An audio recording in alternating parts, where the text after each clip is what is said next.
Hello students, कैसे हो आप लोग। बराबर से मेरी वीडियो आई होप आप देख रहे होंगे। क्लियर, क्योंकि आज की वीडियो बहुत इंपॉर्टेंट है, लेकिन वो पिछली वीडियो से लिंक्ड है।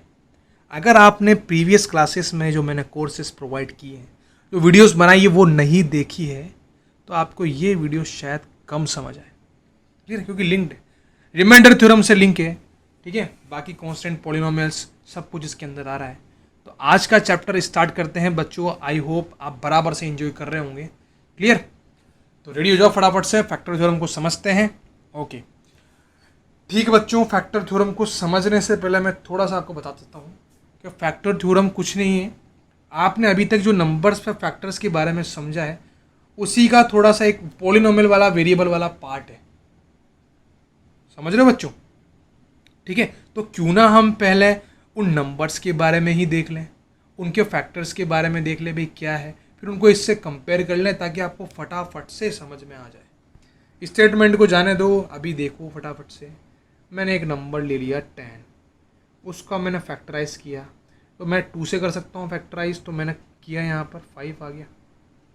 फिर मैंने देखा कि 5 से भी फैक्टराइज हो रहा है प्राइम नंबर से, तो प्राइम फैक्टराइजेशन क्या हो गया बच्चों, 10 का 2 × 5। रिमाइंडर थ्योरम का कोई पार्ट नहीं है ये, ना ही ये फैक्टर थ्योरम का पार्ट, लेकिन हाँ उसको समझने के लिए ये बहुत अच्छी चीज़ है। 10 को मैं 2 × 5 लिख सकता हूँ इनडायरेक्टली। 10 के अंदर 2 भी मौजूद है और 5 भी मौजूद है, यानी 10 को अगर जब भी मैं स्प्लिट करूँगा, फैक्टराइज करूँगा, तो इसके रिजल्ट 2 बनेंगे। 1 से मुझे कोई लेना देना नहीं है। ठीक है, अब फैक्टर थ्योरम क्या बोलती है, ठीक है, उसको समझने के लिए डिवाइड करते हैं हम यहाँ पर। अब 10 को मैंने क्या किया, वो 2 और 5 इसके फैक्टर्स, तो मैंने एक फैक्टर ले लिया 2, उससे मैं जब डिवाइड करता हूँ तो मैं देखता हूँ बच्चों, क्या देखता हूँ, 5 टाइम गया, 10 आया, रिजल्ट आया 0 रिमाइंडर। यही कंसेप्चुअल बात है। तो यहाँ पर हमने क्या देखा, क्या देख रहे हो यहाँ पर, 0 रिमाइंडर आ रहा है आपका। यानी अगर किसी नंबर के फैक्टर से मैं उसी नंबर को डिवाइड करता हूँ तो रिमाइंडर हमेशा 0 आता है। अभी मैंने यहाँ पर ये लिया, आप दूसरा भी ले सकते हो। 10 को मैंने 5 से लिया, इसका दूसरा फैक्टर था ना ये, 2 टाइम्स गया 10, ठीक है, तो कितना आएगा 0, देखा आपने। अभी अगर मैं यहाँ 3 कर लेता तो क्या ये आता, ये 9 टाइम्स होता या 3 टाइम्स आता, 1 बचता, क्योंकि उसका फैक्टर है ही नहीं, तो रिमाइंडर 0 आएगा ही नहीं। तो ये हमने क्या देखा नॉर्मली नंबर्स के बारे में, अगर किसी नंबर्स के कोई नंबर फैक्टर है ना, तो पूरी बार डिवाइड होंगे, वो पूरी बार फैक्टराइज हो जाएंगे, रिमाइंडर कुछ भी नहीं बचेगा, 0 बचेगा। क्लियर, तो यही कंसेप्ट मुझे यहाँ पर यूज़ करना है। अब समझ स्टेटमेंट को, फिर थ्योरम को समझेंगे। क्या बोलती है थ्योरम कि एफ ऑफ एक्स आपका एक पॉलिनोमियल है बच्चों, और उसकी डिग्री एन है, जो कि किससे बड़ी है, 1 से बड़ी है। अच्छा, डिग्री 1 से बड़ी भी हो सकती है और बराबर भी हो सकती है, बराबर लगा देना, मतलब इक्वल टू भी है। ठीक है, तो ये हमने पॉलिनोमियल ले लिया, एक ले सकते हैं हम, लीनियर ले सकते हैं, क्वाड्रेटिक, क्यूबिक पॉलिनोमियल ले सकते हैं। ठीक है, उस पर हम काम कर रहे हैं। साथ ही साथ क्या बोला कि let alpha be any real number. फिर से मैंने एक रियल नंबर लिया अल्फा, पहले मैंने ए लिया था, आप कुछ भी ले सकते हो। अब आपका स्टेटमेंट पहला क्या बोलता है, जो आपको प्रूव करना है कि अगर ऐसा कुछ है, तो आप देखो कि if alpha F of alpha which is equal to 0, यदि एफ ऑफ एल्फा आपका 0 रहेगा, तो आपको प्रूव करना है कि एक्स माइनस एल्फा एक पॉलिनोमियल इसने लिया है। क्या बोला, x minus alpha is a factor of F of x. तो यार ये जो नंबर है ना, मुझे नहीं पता क्या नंबर है, ये नंबर इसका फैक्टर होना चाहिए, ऐसा कुछ हमें प्रूव करना है। ठीक है, तो करें स्टार्ट। सेकंड वाले को मत देखो, इसको बाद में करेंगे। ठीक है, तो स्टार्ट मैंने जब किया तो मैंने क्या किया, एफ ऑफ एक्स को पॉलिनोमियल ले लिया, इसकी डिग्री एन है जैसा कि इसने बोला था, तो एन की वैल्यू 1 और 1 से बड़ी हो सकती है, यानी डिग्री आपकी लीनियर हो सकता है, पॉलिनोमियल, क्वाड्रेटिक, क्यूबिक हो सकता है, क्यूबिक हो सकता है। ठीक है, एल्फा आपका रियल नंबर है, हम स्टार्ट करते हैं। ये बात 1 है, ये हमें पता है ऑलरेडी कि क्या चीज़ गिवन है, F of alpha which is equal to 0, ये ऑलरेडी बच्चों हमें गिवन है, ये रहा लिख रहा हमें तो क्या करना है, एक्स माइनस एल्फा से डिवाइड करना है और चेक करना है कि रिमाइंडर 0 आ रहा है। अगर आपका रिमाइंडर 0 आ रहा है बच्चों, तो अपना काम हो चुका है। क्या काम हो चुका है, ये जो नंबर है ना, इससे हमने डिवाइड किया है, ये नंबर इसका फैक्टर है, रिमाइंडर 0 आ रहा है। तो हमारा कंसेप्ट यहीं पर यही है, क्या है कि रिमाइंडर किसी भी 0 लाना, हेल्प करके यूज़ कर, यही आपकी थ्योरम है फैक्टर, जैसे कि हमने नंबर्स में किया। क्लियर, वहाँ तो हमें दिख रहा था साफ साफ 2, 5 सब कुछ है, यहाँ कुछ दिख नहीं रहा, क्योंकि यहाँ पर सारे वेरिएबल्स हैं, कैसे मालूम करोगे क्या चीज़। क्लियर, तो वेरिएबल्स है लेकिन कंसेप्ट तो सेम ही है ना। तो मैंने ये तो देखा कि यहाँ पर गिवन था, उसके बाद मैं डिवाइड के थ्रू ही कुछ कर पाऊंगा रिमाइंडर के लिए। तो डिवाइड करने के लिए मुझे क्वोशिएंट की रिक्वायरमेंट होगी, डिवाइजर की भी होगी, रिमाइंडर की भी होगी, लेकिन मुझे पता नहीं है वो क्या है। तो मैं क्या करता हूँ, क्यू ऑफ एक्स एक क्वोशेंट ले लेता हूँ, एफ ऑफ एक्स से मैं जब डिवाइड करता हूँ इस नंबर को, इसी के बारे में बात कर रहे हैं, ये हमें प्रूव करना है फैक्टर है। तो एक्स माइनस एल्फा मैंने ले लिया, एक नंबर एक पॉलिनोमियल है, इसको मुझे प्रूव करना है कि ये आपका इस पर्टिकुलर नंबर का फैक्टर है, रिमाइंडर जीरो लाना है। तो लाने के लिए मुझे रिमाइंडर थ्योरम तो यूज लेनी पड़ेगी बच्चों। और रिमाइंडर थ्योरम क्या बोलती है, रिमाइंडर थ्योरम ये बोलती है, ये देखो फटाफट से, कि एफ ऑफ एक्स अगर आपका एक पॉलिनोमियल है, मुझे नहीं पता इसके अंदर क्या है पॉलिनोमियल के अंदर, है ना, लेकिन यहाँ पर आपका Q of X, G of X सब आता है, लेकिन यहाँ आर बचता है, क्या बचता है यहाँ, कॉन्स्टेंट बचता है। यही थ्योरम थी, उसमें भी आपने लीनियर से ही डिवाइड किया था, यहाँ पर भी लीनियर पॉलिनोमियल से डिवाइड कर रहे हैं, कंसेप्ट सेम है। तो क्या बोलती है, और यहाँ पर उसमें क्या था, हमने ए लिया था एक पर्टिकुलरली, ठीक है, रियल नंबर। रिमाइंडर थ्योरम का बेसिकली कंसेप्ट क्या था कि x माइनस ए से जब मैं डिवाइड कर रहा हूँ इस पर्टिकुलर नंबर को, तो रिमाइंडर आपका जो बचेगा ना, वो आपका ये बचेगा, f of a which is equal to remainder, यानी वो रिमाइंडर की इक्वल होगा, r की इक्वल होगा। ये हमारा कंसेप्ट था, क्वेश्चन भी हमने देखे थे बेसिकली। और जिसको रिमाइंडर थ्योरम यहाँ समझ नहीं आ रही ना, इसीलिए मैं बोल रहा हूँ आपसे, बच्चों वहाँ जाके देखो, एक एक चीज़ समझ आएगी आप, क्लियर। तो मैं यहाँ पर यही बोलना चाह रहा हूँ कि एफ ऑफ ए जो था बेसिकली वो आपका रिमाइंडर था, यानी कांस्टेंट था, यानी हमें रिजल्ट आपका कांस्टेंट मिलेगा एफ ऑफ ए, ठीक है। तो वहाँ पर हमने देखा था कि रिजल्ट आपका एफ ऑफ एक्स को हमने क्या लिख दिया था, रिप्लेस करके। अब यहाँ पर हम उसको रिप्लेस करके लिखेंगे यहाँ पर, ठीक है, एफ ऑफ एल्फा।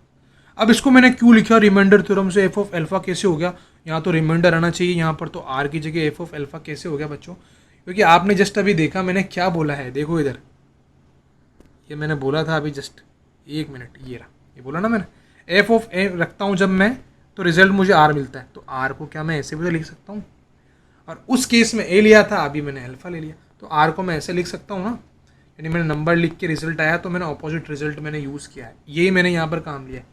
कंसेप्चुअल दिमाग की चीज़ है, ध्यान रखना, तब समझ आएगी, नहीं तो समझ नहीं आएगी ये मैंने कैसे ले लिया यहाँ पर। तो अब मैंने रिमाइंडर को रिप्लेस कर दिया है एफ ऑफ एल्फा से, और मैंने क्यों किया, वो रिमाइंडर थ्योरम को मैंने यूज़ किया है, पूरे नंबर को मैंने एफ ऑफ एल्फा किया तो मेरे को रिमाइंडर मिलता है, तो रिमाइंडर को मैं रिप्लेस करके एफ ऑफ एल्फा भी लिख सकता हूँ, करेक्ट बात है जो मैंने लिखा यहाँ पर। अब मैंने इसको अरेंज किया, सजा दिया बढ़िया मस्त एकदम, डिवाइजर डिविडेंड कोशेंट की फॉर्म में, ये मैंने कर दिया F of x, x minus alpha, Q of x, F of alpha.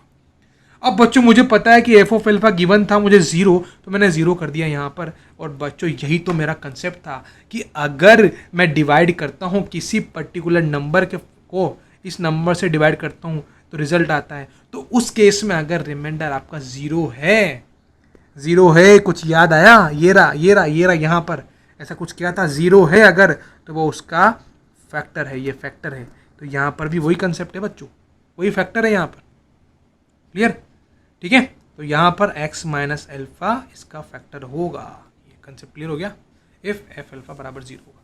Second proof देखते हैं, if x minus alpha is a factor, पहले ही बोल दिया इसने सब कुछ, तो अगर, लेकिन आपकी बार प्रूव क्या करना है आपको, x एल्फा बराबर 0 होगा, तो पहले बोल दिया इसने x minus alpha is a factor, उल्टा कर रहा है, रिवर्स करवा रहा है अपन से, तो रिवर्स करने में डरते थोड़ी है अपन, चलो कर देते हैं फटाफट से रिवर्स भी, रिवर्स कर देते हैं।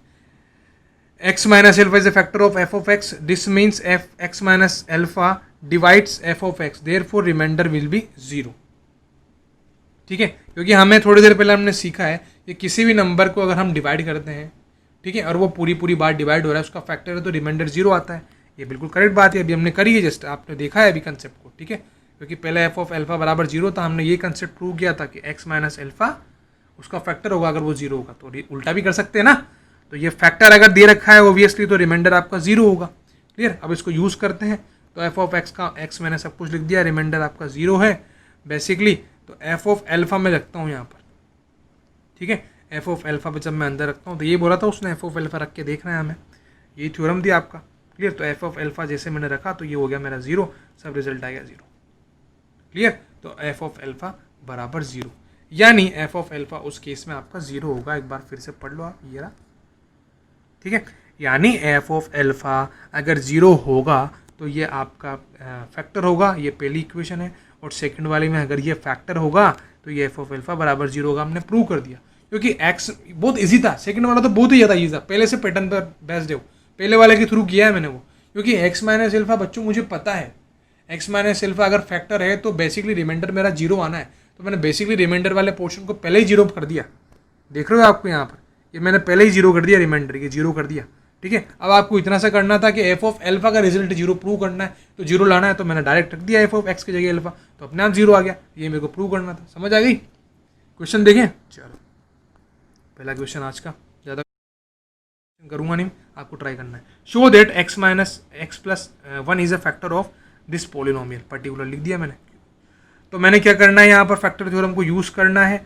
अगर ये इसका फैक्टर होगा तो बेसिकली इसका रिमाइंडर जीरो आना चाहिए, तो रिमाइंडर थ्योरम में यूज़ करूँगा। x बराबर इस पूरे वैल्यू को मैं बेसिकली क्या करूँगा, रिमाइंडर थ्योरम यूज़ करने के लिए x प्लस वन को जीरो के इक्वल करूँगा, तो x बराबर माइनस वन आ गया। अगर माइनस वन को मैं इसमें रखूँ और रिजल्ट मेरा जीरो आ जाए तो उसका फैक्टर है। मैंने रख के देखा माइनस वन को, बाकी सिंप्लीफिकेशन आपको आता ही है, माइनस वन का क्यूब, ये माइनस वन कर दिया सबको, ये सब कट गया, रिजल्ट आपका आ गया zero. It means x plus one इस नंबर का फैक्टर था। ये क्वेश्चन भी आपको ट्राई करना है समझ के। नेक्स्ट क्वेश्चन देखो, थोड़ा सा अच्छा, वेरिएबल्स की फॉर्म में ले लिया मैंने। Find the value of A for which X minus alpha is a factor of polynomial. आपको इस एल्फा की, ठीक है, इस ए की वैल्यू फाइंड करना है। इसमें x minus alpha is a factor of polynomial, ये आपको दे रखा है और ये पॉलिनोमियल आ रहा है। इसमें बच्चों ये आ रहा है ना, ए आ रहा है इसमें, ठीक है। अच्छा, यहाँ पर अल्फा लिख दिया, शायद ए आएगा यहाँ पर, अभी देखते हैं कंसेप्ट। एक्स माइनस ए है यहाँ पर, अल्फा नहीं है, ठीक है। इसने साफ साफ बोला है ये फैक्टर है, ए की वैल्यू फाइंड करनी है, अल्फा गलती से लिख दिया, ए आएगा यहाँ पर। If X minus A is a factor of F of X, then F of X which is equal to zero होना चाहिए। सिंपल सी बात है, ये बोला है for which X minus is a factor of polynomial. अगर पॉलिनोमियल का फैक्टर है तो ये पर्टिकुलर रिजल्ट आपका जीरो आना चाहिए ना उसको रखने पर।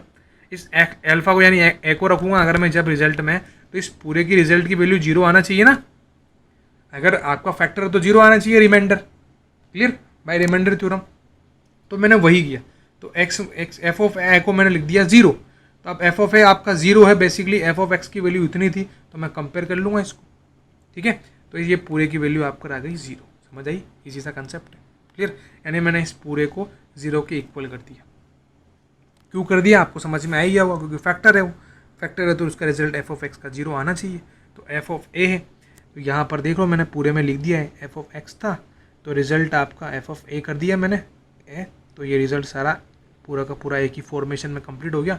और एफ ऑफ ए बराबर जीरो है ही सही, तो इसको और इसको मैंने कंपेयर किया और रिजल्ट ए की वैल्यू आपकी वन आ गई।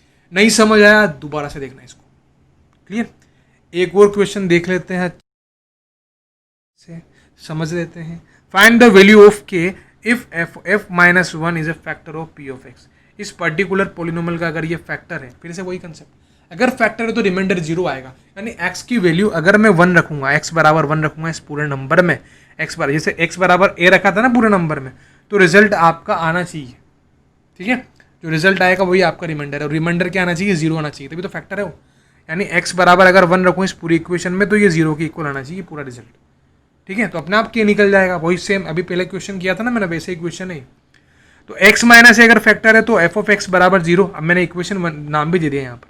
तो मैंने बच्चों क्या किया, x माइनस ए था, ठीक है, तो x की वैल्यू वन रखूंगा मैं, क्योंकि फैक्टर है ना, तो वन रखने पर जीरो आना चाहिए, तो मैंने वन रखा तो जीरो आना चाहिए, मैंने इक्वेशन वन नाम दे दिया उसको, ये पूरा रिजल्ट, ठीक है। अब जरा मैं इसको इक्वेशन को लिख देता हूँ और मैं जो क्वेश्चन मेरे को दे रखा है उसको चेक भी कर लेता हूँ कि रिजल्ट आ रहा है कि नहीं आ रहा। तो मैंने देखा बच्चे यहाँ तो के लिखा हुआ था, के प्रॉब्लम कर रहा था, अदरवाइज मेरा रिजल्ट जीरो आना चाहिए था।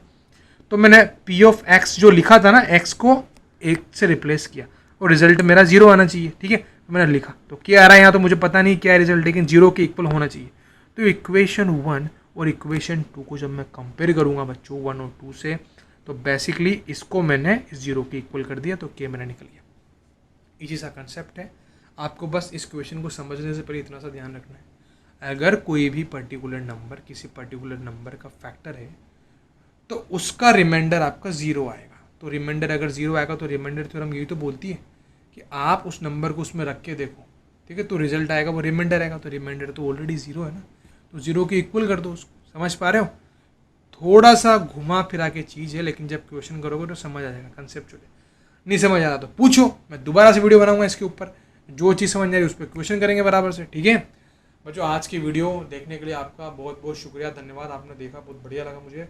और बाकी सारी वीडियोस को लाइक करो, सब्सक्राइब करो, चैनल को आगे से बढ़ाओ, इसको आपके दोस्तों तक पहुँचाओ, समझ नहीं आ रहा है, लाइव क्लासेस चलती है, बराबर से पूछो, आओ वहाँ पर मिलो मेरे से, आराम से मस्त पढ़ाई करो, फ्री ऑफ कोर्स एंजॉय करो जीवन को, ठीक है। Thank you, thanks a lot बच्चों, बाय, टेक केयर।